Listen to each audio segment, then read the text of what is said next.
Olá pessoal, comandante Olá Matos aqui, Minuto Conexão Geo desta terça-feira, dia 19 de novembro de 2024, 1000 dias do conflito entre Rússia e Ucrânia, uma marca muito triste, milhares, centenas de milhares de feridos, dezenas de milhares de mortos dos dois lados, não temos os números precisos, obviamente os países escondem esses números exatos, mas a notícia mais importante do dia não foi a questão dos 1000 dias. Notícia mais importante do dia, que nós temíamos já desde domingo, é que o governo russo informou que a Ucrânia lançou 6 mísseis contra território russo hoje pela manhã.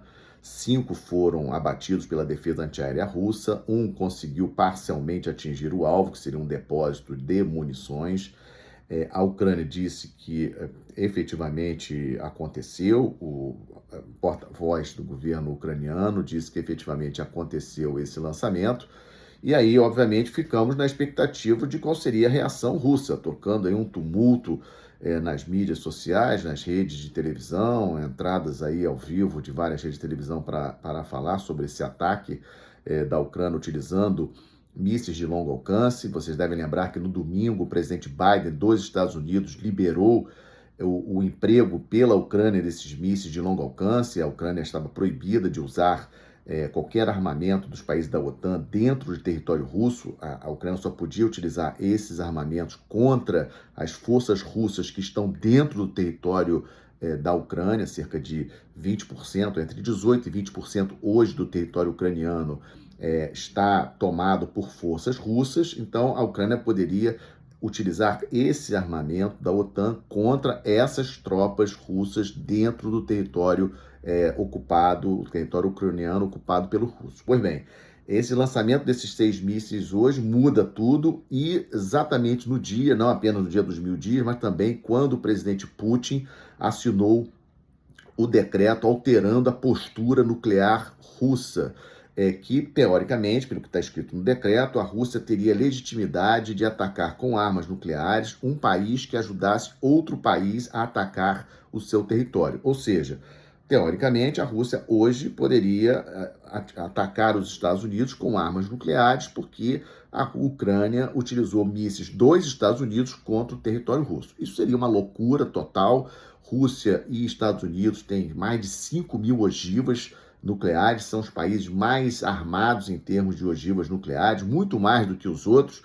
Reino Unido, França, China, Índia, Paquistão, Coreia do Norte e Israel são os outros países que possuem armas nucleares. Somando todos esses países, eles não chegam perto do que tem Rússia e do que tem Estados Unidos em termos de ogivas nucleares. Ou seja, a Rússia atacar com armas nucleares os Estados Unidos, obviamente os Estados Unidos iam revidar e ia ser uma catástrofe global, considerando aí o tamanho, a quantidade de mísseis e ogivas nucleares que seriam lançadas pelos dois países. Então, acredito que isso aí está fora de questão. A Rússia não vai fazer esse ataque contra os Estados Unidos, mas a situação ficou num impasse. Ou seja, o que a Rússia vai fazer efetivamente? O Sergei Lavrov, que é o ministro de Relações Exteriores da Rússia, deu um depoimento, deu uma declaração hoje à tarde aqui no Rio de Janeiro sobre esse assunto, parte foi sobre esse assunto, que deixou claro que a Rússia não vai permitir que isso aconteça e que eles estavam investigando direito como foi esse ataque, algo assim, escutando o discurso, as palavras do Lavrov, deu a impressão de que a Rússia está tentando aí uma saída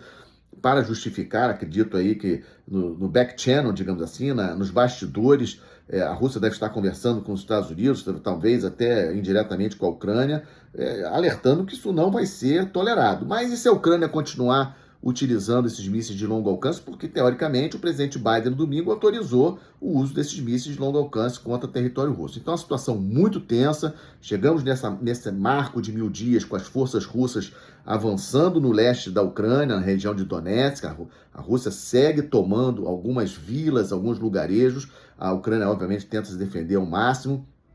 E também a Rússia intensificando os ataques naquele estado russo de Kursk, que a Ucrânia invadiu. Vocês devem lembrar, dia 6 de agosto, a Ucrânia invadiu um pedaço do estado de Kursk, que fica na fronteira com a Ucrânia, e os militares russos, cerca de 50.000, de acordo com as informações que temos, mais 10.000 militares, 50.000 militares russos, mais 10.000 militares da Coreia do Norte, estariam lutando agora ali no estado de Kursk para retomar o estado de Kursk para a Rússia, expulsando as tropas ucranianas, e um número de mortos e feridos muito grande, de acordo com as informações que nós temos recebido. Então, a situação ali no conflito Rússia-Ucrânia muito tensa. Lembrando a vocês, maior conflito militar na Europa desde o final da Segunda Guerra Mundial. Não é pouca coisa, precisamos seguir acompanhando.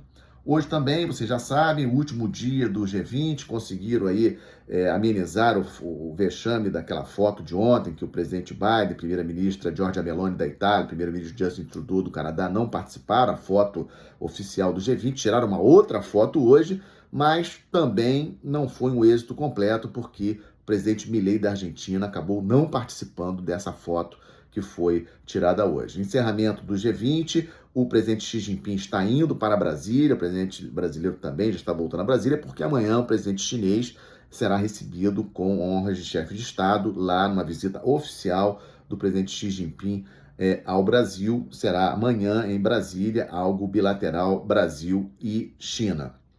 Também hoje, uma notícia muito importante, o enviado dos Estados Unidos para negociação do conflito entre Israel, Hezbollah, Hamas, esteve hoje no Líbano e, segundo informações que nós recebemos, o Hezbollah já aceitou as condições para um cessar-fogo. Ainda não temos a confirmação com relação a Israel, ou seja, ainda não temos confirmado se o governo do primeiro-ministro Benjamin Netanyahu vai aceitar o cessar-fogo em relação ao Hezbollah, mas é algo que estamos de olho. Qualquer novidade, trarei para vocês em mais um Minuto Conexão Gel.